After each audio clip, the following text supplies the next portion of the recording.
root pressure? Generally, previous topic we have discussed that how root absorbing water from the ground. The root producing hair-like projections called root hair, and that root hair absorb the water present between the soil particles, and that water is collected to the root. In the root particularly, there is a special kind of a tissue which transport the water, nothing but the xylem tissue, right? And this xylem tissue can transport the water to the superficial parts of the plant body. How this water can be transported through the xylem tissue? It requires some pressure, and we know that generally to draw the water from the wells and bores, and we are using a motor. So the motor will create some pressure to bring the water upward direction, right? In the same way, how the plants are drawn the water from the ground and to the superficial parts, like some plants are there, like eucalyptus plants, the ashoka trees are there, and these are more than 300 feet high plants are there. Till there, they need to transport the water. So to transport the water, they applied some pressure. They needed some pressure. That's nothing but root pressure. The pressure which created by the root is called root pressure. And we can easily explain this phenomena of root pressure by a simple activity. For this activity, we need some apparatus. Nothing but a well-potted plant we needed, and a rubber transparent tube, or maybe the glass tube, which is a little bit bigger than the stem of the plant, and water we needed, right? And we needed a stand to be fixed the glass tube or a rubber transparent tube to the stem. Okay, first of all, the procedure, what we have to take? The first we have to take the well-watered plant, and we have to cut the stem of the well-watered plants 1 centimeter above the ground. So this is the length of the stem is 1 centimeter above the ground. We have to cut the stem, right? Here is the stem itself. We have cut the stem. This is the stem region. We have been cut from the ground level. From ground to the stem, it is 1 centimeter. Later, we have to take the glass tube or a rubber tube, transparent rubber tube, and we have to fix it tightly to the stem of the plant which we had already cut. And we have to fix them kind of a stand to be fixed firmly to the stem itself, to attach the stem itself. Right? Now we can take some water in the glass tube. Take some water in the glass tube, right? This is the water. We can see that the water droplets here, right? Until some quantity, when we have taken water, this water level should be marked with M1. And leave it for 2 to 3 hours. 2 to 3 hours. We have to leave the experiment without any undisturbed condition. Right? Later, after 2 to 3 hours, when we come back and observing, this comes under the observation.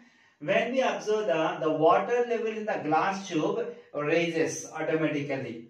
We can see that the water level rises in the glass tube or transparent rubber tube. This can be considered as M2. M2, right? And see that M2 minus M1 considered as a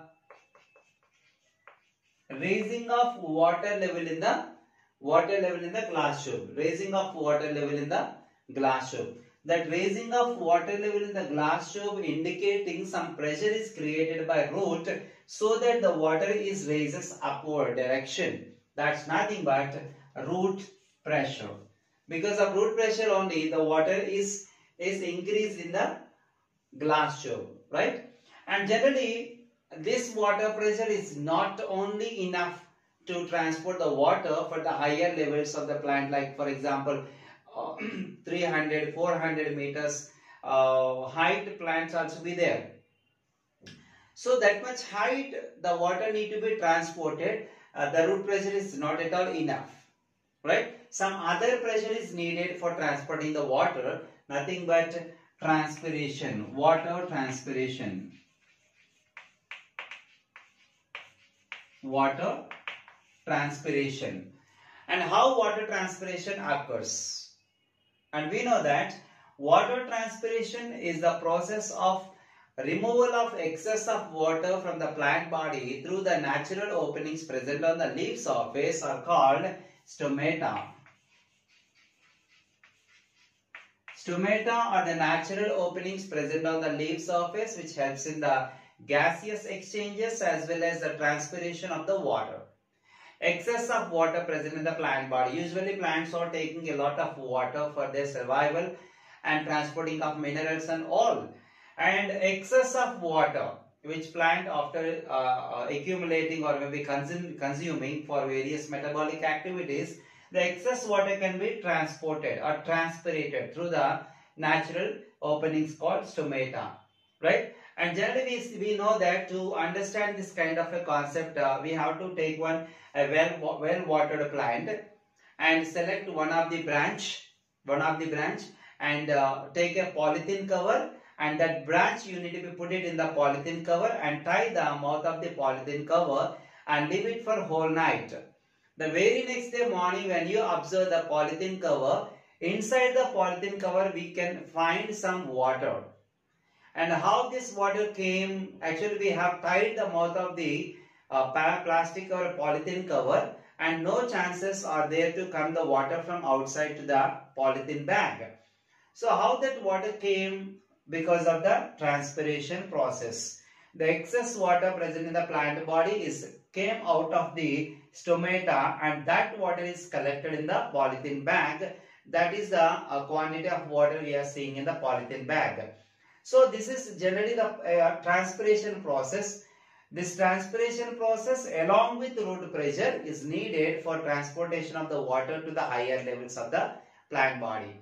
And this transpiration method helps to the movement of the water and formation of the continuous water column.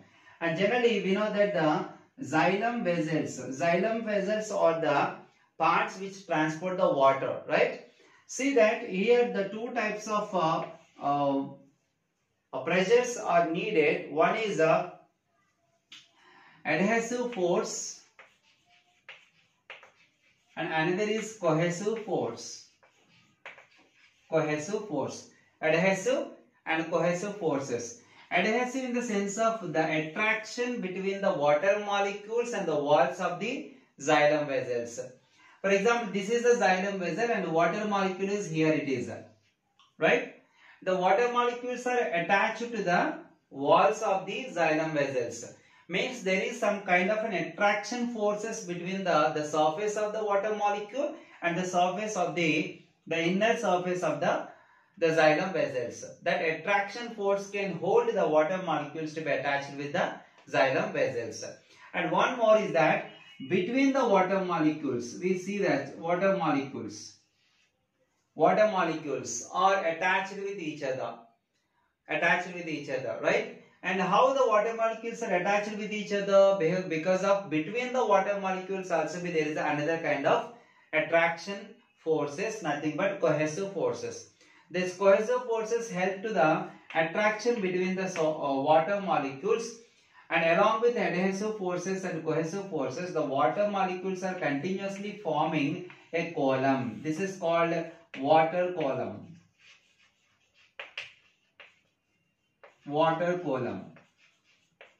This water column helps the water molecule to be moving upward direction, and this continuous water column helps them to transport the water to the higher levels of the plant body. And this helps in the transporting the water till the tip of the plant body, even the plants are in the so much height. This is regarding the transpiration and the root pressure.